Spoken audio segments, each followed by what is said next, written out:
How's everybody doing today? And thank you for tuning into another episode of ManPower. And I'm your host. My name is Gil Paul Muse Jr.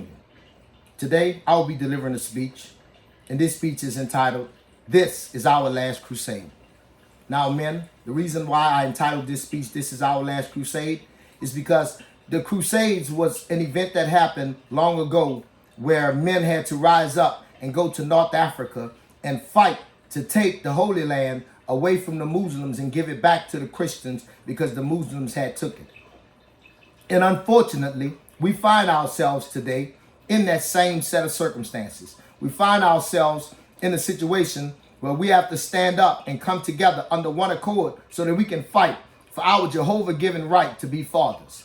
Understand this. Fatherhood is an inalienable right. What does that mean? That means that we were given the right to be fathers long before there was anything ever thought about as the United States of America.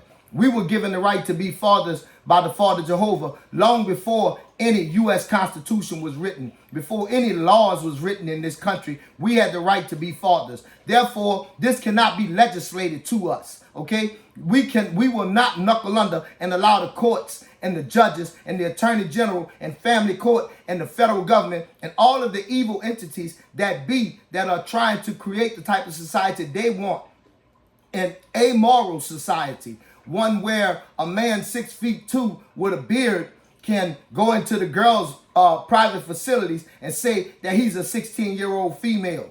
All right? So without any further ado, this is our last great crusade. Okay? Let's boycott. Let's fill up their jails. Let's fight for our inalienable right that we have to be fathers. The first right of fatherhood is the most important job, one of the most important jobs that our Father Jehovah has bestowed upon us. We have to, as men, stand up for marriage. Okay? And we have to stand up as head of household and being responsible for the children. These are two tasks, two original tasks that our Father Jehovah has bestowed upon us. And if you believe in Jesus Christ and you believe in the Father Jehovah and you are true about trying to do his will, then I'm asking you to rally with us, to join with us, and be prepared to boycott, not go to work, not do anything, man or woman. And so that we can try and fight for order that is supposed to be. For people who don't want to be in this traditional value, we're just saying don't mess up our values. Okay? We believe that marriage is one man, one woman, and the offspring they bring. Okay? And this is our crowd. Now, if they lock us up, then we're going to up the ante by going on a hunger strike. Okay? Fatherhood is the most important job that you can ever have in your life. Fatherhood is more important than your career. Fatherhood is more important than any accomplishment that you're going to make. Okay? Because you have been charged by the Almighty with this duty. So we're going to go on a hunger strike. We're not going to eat or drink anything. And we're going to show them that they have to knuckle under to us. There is no greater job than being a father. Men, please trust me. I have done it. Okay? And in 52 years old, the thing that gives me happiness is being able to say, job well done. They're trying to rob us by funneling the children to the women. They want to control our society. They don't want us to control our society. All right? They want to get free labor. That's their motivation. And above all, they want to rob us of our Jehovah-given right. I'm going to keep on stressing this fact that the Father Jehovah who art in heaven has bestowed upon every male who procreates the right to be a father to that child. That is not something that is legislatable. – That is not something that you can make rules and laws about. Okay? We have to stand up and get the government out of our kitchen, out of our living room making rules, out of our children's bedrooms, and put the government back in the offices where they belong. Please join forces with me.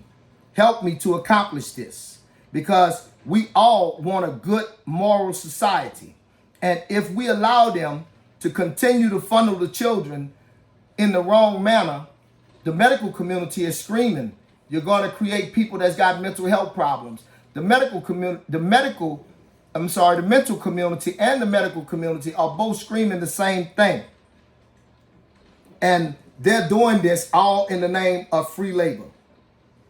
And are you willing to stand up in front of your father and say,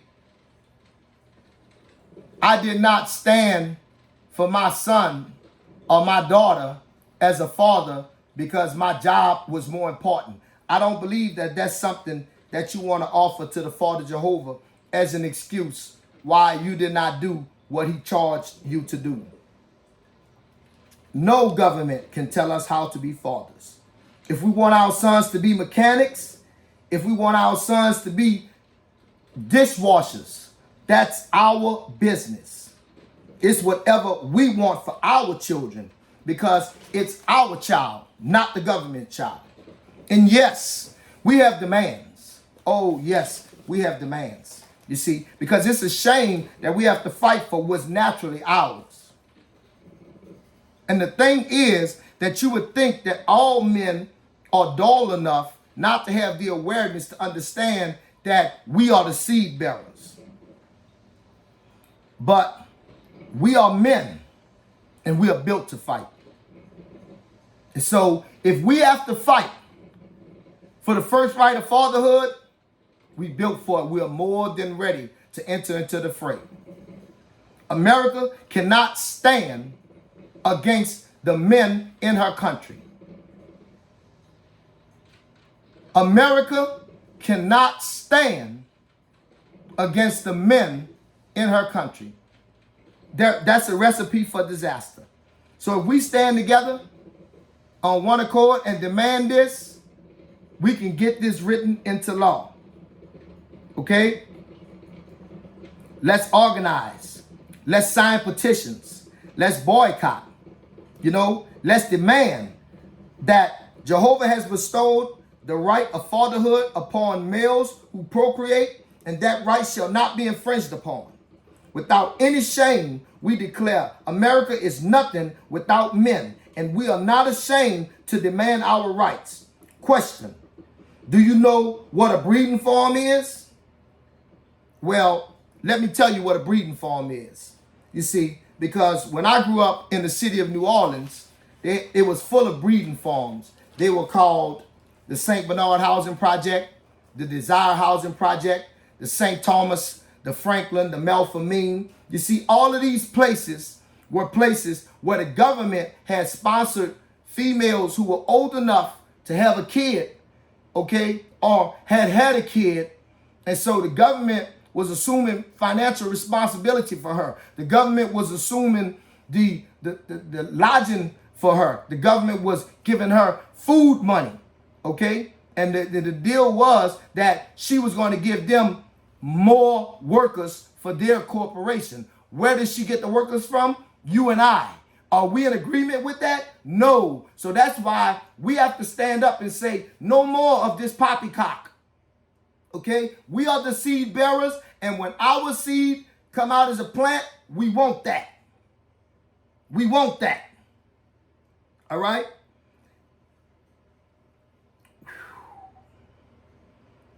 We are built to fight. We are not afraid. Men, we've lost everything before and had to start all over again. And for those of you who have not lost everything before and have to start all over again, take my word for it as a man who's had to do it. All right? Not just one time, but twice. You can do it. You built it once, you can damn sure build it again. So when we boycott, when we go on strike, when we're not doing anything, we don't care what falls apart. We don't care what systems are not working. We don't care what happened short of loss of life, because we can build it again. Okay? Now, our demands, because you see, it's time for us. In order to have demands, you got to be tired of your fears. In order to have demands, you have to be ready to meet the challenge that's coming. In order to have demands, you have to be fed up and tired. You see what I'm saying?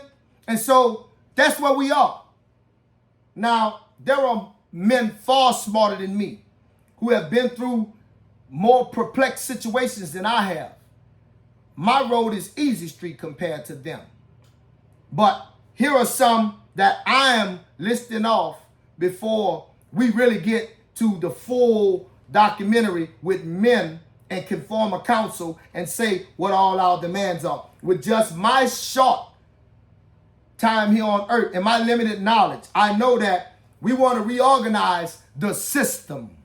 And when I say we want to reorganize the system, I mean we want to reorganize the child support system. We want to reorganize the welfare system. We want to reorganize the Section 8 system. We want to reorganize the child custody system. We want to reorganize the state system and the federal system that deals with parenting and what the government's power is in intervening with parents. We want it spelled out clear that these motherhood and fatherhood are inalienable rights, and the government has no legal means or no way to legislate it, to deal with it in any way, shape, form, or fashion.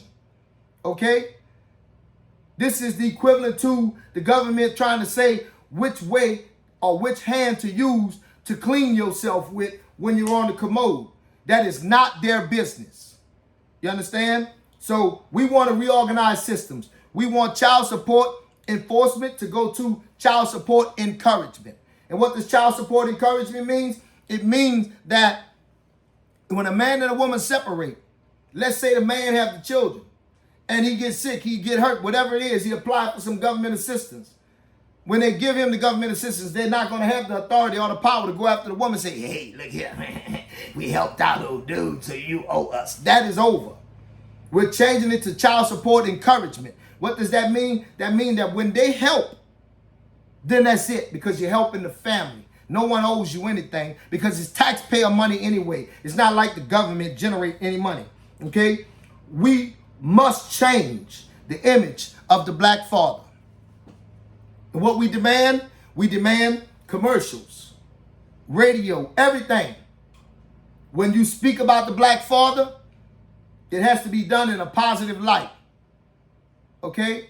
When you showing the black father, it has to be in a positive light. No more it is the black woman smarter than the black man, disrespecting the black man, or the TV shows with just the mother in the home. No more it is promoting just the boy who got a mother and he trying to give her all the accolades, when we full well understand that that's a failed relationship. On top of that, because that woman had to raise that boy, he's dealing with mental problems.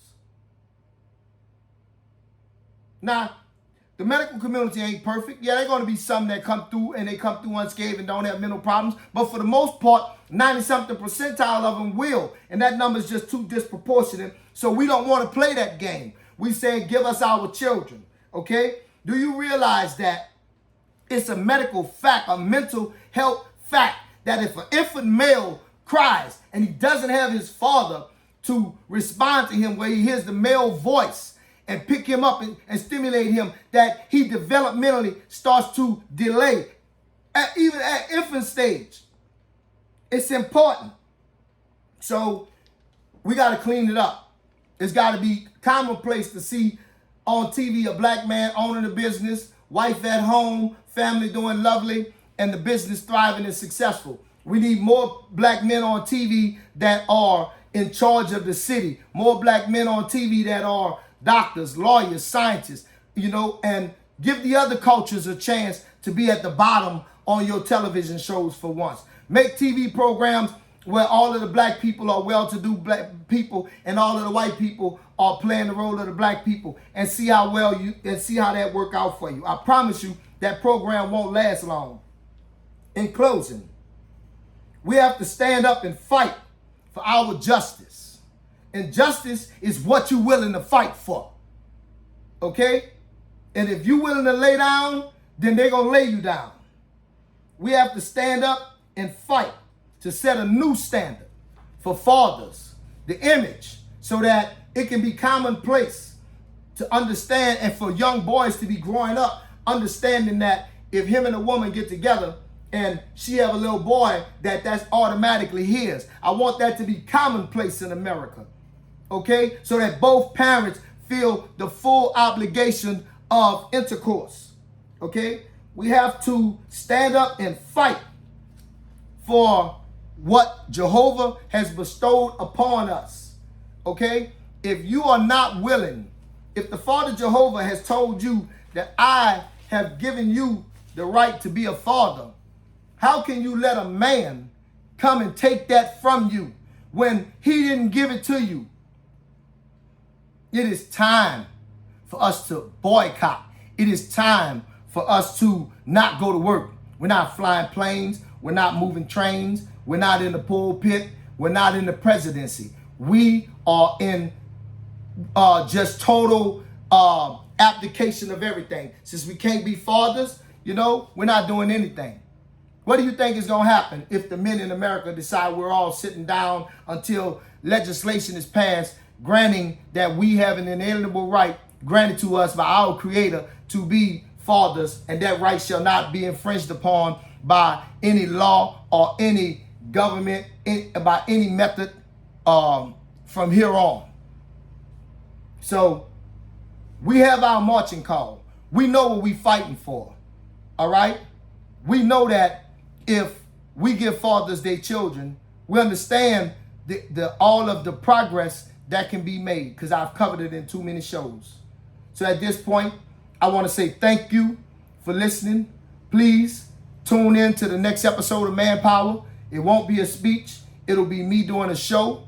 I will come back and give more speeches, but I also want to continue to cover the challenges that we face. I also want to continue to bring light to things that we don't know that we're suffering from in our community, so that when this day comes that we have to sit at the table and address this situation, us knowing that a mama's boy is child abuse is going to be important. Us knowing that the son husband is child abuse is going to be important. Us knowing about the girl with daddy issues and how that happened is going to be important, so that we can get the father to play the proper role in society, so that we can have a good and just moral society. So until next episode, I want to say thank you. My Cash App, GILLMUSE. You'll see my picture next to it. And until the next time, thank you for listening. Peace.